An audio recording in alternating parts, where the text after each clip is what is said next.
Today, I'm really sorry for those who are not much into design because we have to talk about design. Look at how beautiful this knife is. This is the VIPER GIANGHI, designed by a legend in the knife industry. He's called Fabrizio Silvestrelli, and he has been making astonishing industrial and custom knives. Recently, one of his custom has been sold for 39,000 US dollars. Not bad, isn't it? He's been making folders and fixed blade, and in the industry, he has been collaborating, I think, only with VIPER, and he has been inventing even some mechanism for the folding knives, which has been then adopted by many other makers. I'm sure you are using some of these knives, maybe not designed by him, but with the technology, the mechanism invented by him, and maybe you don't even realize it. This knife is supposed to be mainly a hunter's knife. Immediately tell you that I'm not a hunter, but I know the requirements in cutting skin because of my job.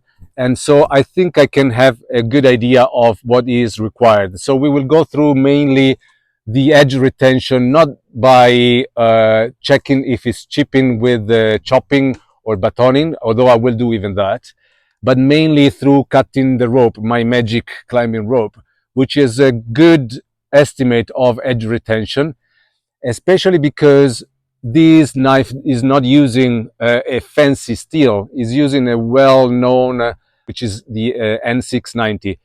It's a good overall steel used by the industry and the custom world because it is easy to work with and it has good characteristics, although it's not totally stainless, but it is very easy to sharpen. So many of those who like to sharpen the knives in the field prefer knives of N690, where maybe they have less edge retention than more modern steels, but are much easier to sharpen in the field. So you can keep the knife always very sharp, which is what you require when you are hunting and processing the game. The beauty of this knife that is beautiful both in the sheath. I know that some of you might not like this, especially for not a totally stainless steel. This is a little bit dangerous in terms of corrosion. With the Kydex, it's much easier for the humidity to get out, do not stay in the steel of the knife. And with leather, instead, it's a little bit easier. So you have to be more careful because it's a little bit easier to have corrosion on your blade.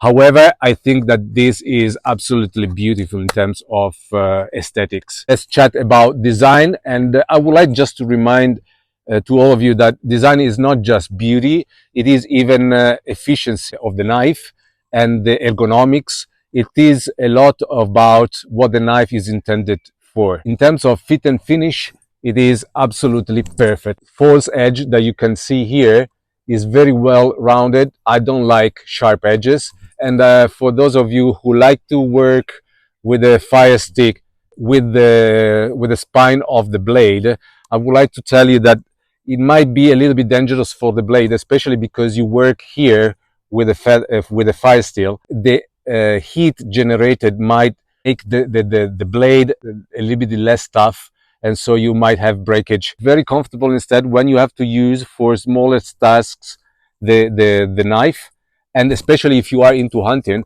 this is what you use for. And this knife is not too long. We will later on measure it again. I think it's around 11 centimeters. It's not mainly for hard work on the wood, but for fine work on wood. And so if you are into survival, even hunting, and then you have to prepare the food with the fire, so you have to work a little bit on the wood, this is the perfect way.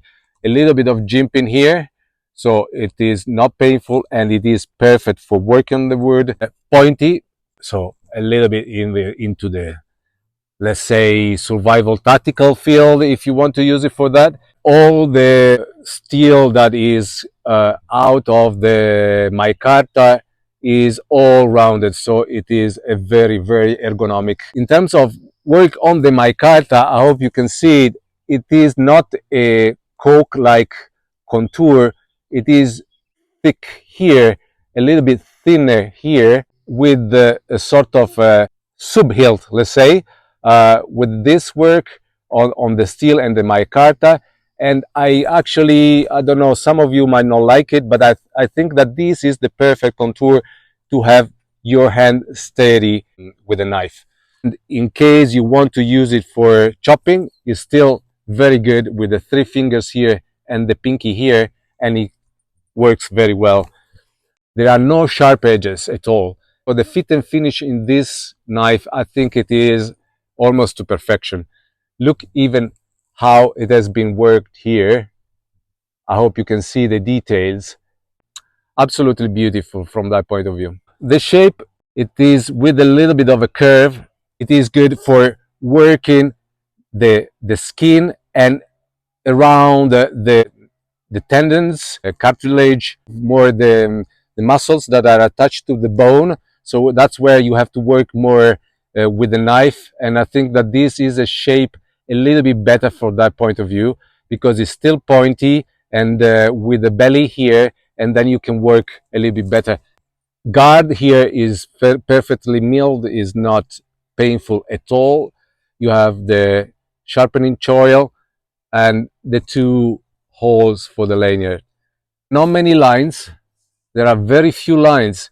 There is this line, there are this false edge line here, and the knife looks simple and at the same time really, really beautiful.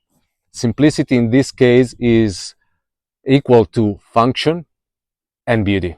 Let's have a look now at edge retention first. I would say that it's pretty sharp right out of the box. The magic climbing rope, let's go through it.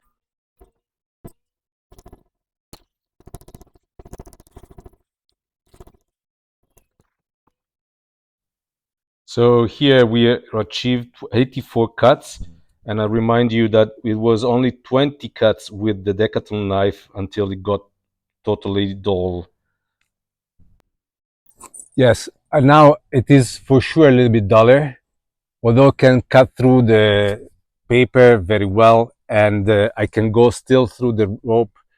But at the moment, I feel it is harder to go through the rope. This probably would be the time when you would resharpen it, because you want it as sharp as possible when you process the food, the game in general. Let's see how difficult it is to resharpen.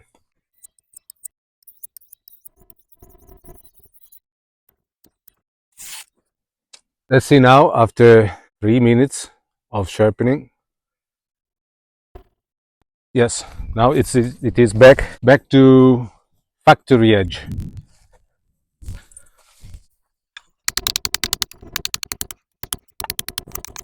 One of the most comfortable knives I ever had.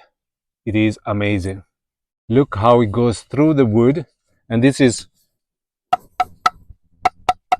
hardwood, and it goes through the wood very easily. No sore spots whatsoever, and you feel really connected to the blade. So preparing the wood for fire, it would not be difficult with this knife. It's very comfortable and grabs the wood very well, bites the wood very well. However, there is no way, both in the back here, or as I was saying before, the spine of the blade to start the fire. So you will have to remember that. So if you go hunting and you stay out and you need to start a fire, remember that you need to find another solution.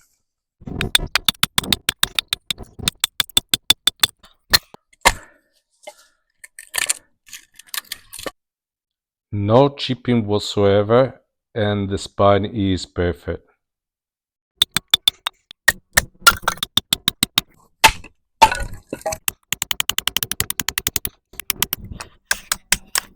For sure, chopping, it's not what this knife is intended for, chopping or batoning, because of the dimensions of the blade. It is super comfortable. So even after chopping, You feel tired because of the energy that you have to use, but you don't feel any pain whatsoever. No bending in the blade. Dimensions and final considerations. The blade is 12 centimeters, 4.6 inches. Cutting part is almost the same. Overall dimensions 25 centimeters or almost 10 inches. The GIANGHI VIPER is an absolutely beautiful but even effective knife. What do you buy when you buy this knife? First of all, fit and finish almost to perfection. And then you buy a piece of incredible design.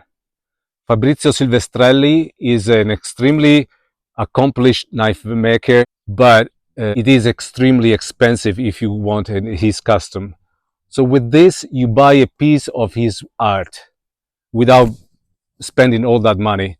This one comes at 160 euro, more or less. I think it is a very reasonable quality price ratio. I don't think there is so much out there at that price range where you have this kind of fit and finish and beauty.